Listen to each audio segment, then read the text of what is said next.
গতকাল রাত থেকে অবরুদ্ধ হয়ে আসছে আসানসোল চিত্তরঞ্জন প্রধান সড়ক। সালানপুর ব্লকের দেন্দুয়া মোড়ে চলছে অবরোধ, কারণ গতকাল রাতে ইসিএল হাসপাতাল সংলগ্ন এলাকায় মর্মান্তিক সড়ক দুর্ঘটনা। শ্রীরামপুরের বাসিন্দা দীর্ঘদিনের এলআইসি এজেন্ট অশোক মাহাতোকে একটি মালগাড়ি ট্রাক পিষে দিয়ে যায় বলে অভিযোগ।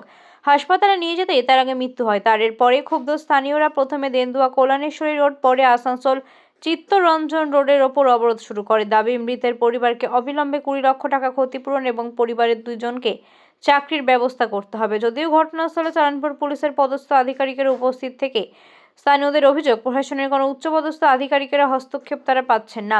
ফলত এখনো বন্ধ রয়েছে বাস, ট্রাক, ছোট গাড়ি, এমন কিছুই। বলছে কি গাড়িটা ওখানে থানাতে নিয়ে যাও, থানাতে ফয়সলা হবে। থানাতে ফয়সলা হবে না, ফয়সলা হবে যা হবে এখানে স্পটে হবে, স্পটে ফয়সলা হবে। আপনারা কি এখন রাস্তায় আছে হুগলির, বলছে ট্রাক মালিক আছে হুগলির। আপনি হুগলির থাক, যেখানে থাক, আমার সেটা ওকে আসতে বলিনি। একটা কিছু তো সলিউশন আছে, ওর ফোনে ফোনে হয়ে যাবে।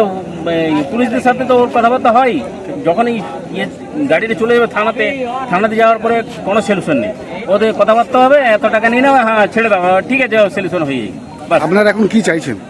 আমরা একটা চাইছি, এখন মানুষটা এখন কি পজিশনে আছে না আছে, এখন যদি ঠিকঠাক আছে, ওর যা যাবতীয় খরচাটা বহন করবে। রাস্তা অবরোধ করেছেন কি?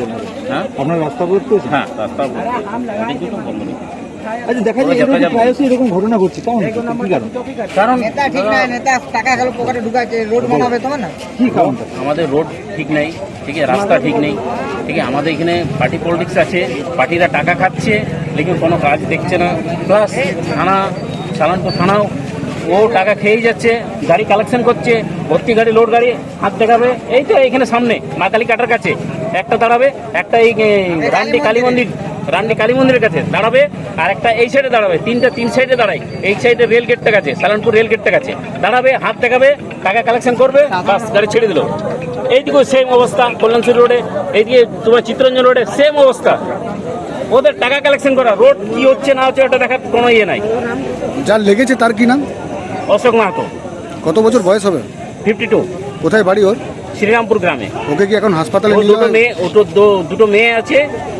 দুটো মেয়ে আছে, একটা ছেলে আছে, বড় ইয়ং, তোমার একটা করছে MA করছে মেয়েটা, আর একটা গ্রাজুয়েশন কমপ্লিট করেছে।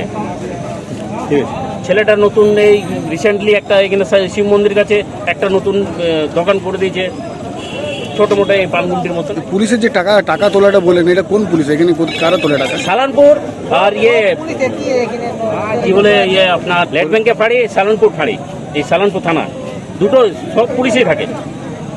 যেটা জেনুইন, যেটা অ্যাকুরেট সেটাই বললাম। সবাই দেখে, এখানে যত জনতা আছে সবাই জানে।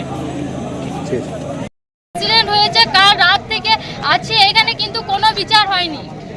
কি চাইছো তোমরা? কি চাইছো? আমরা চাইছি 20 লাখ টাকা আর দুটো চাকরি, ভালো চাকরি। এখন কি বলছে? এখন এরা কিছুই বলছে না, বলছে 2 লাখ টাকা দেবো। 2 লাখে কি হবে? আমরা একটা পুলিশকে কেটে মেরে দিচ্ছি, তারপর আমরা 2 লাখ দিয়ে দেবো। ওইটা আমরা যে একটা জীবনের মূল্যে জীবন চাই, বাস, আর কিছু চাই না।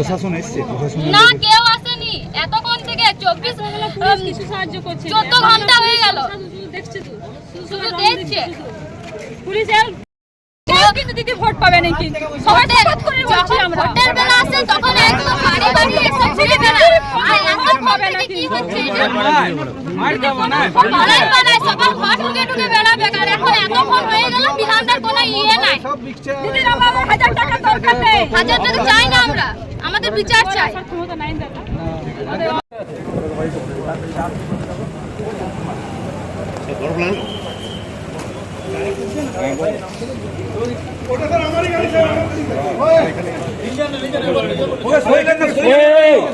বাইকটা হলে এবার নিয়ে এখানে একবার বলা হলো, ওখানে একবার বললো, 3বার বারে কিন্তু বলবো না আমি আর।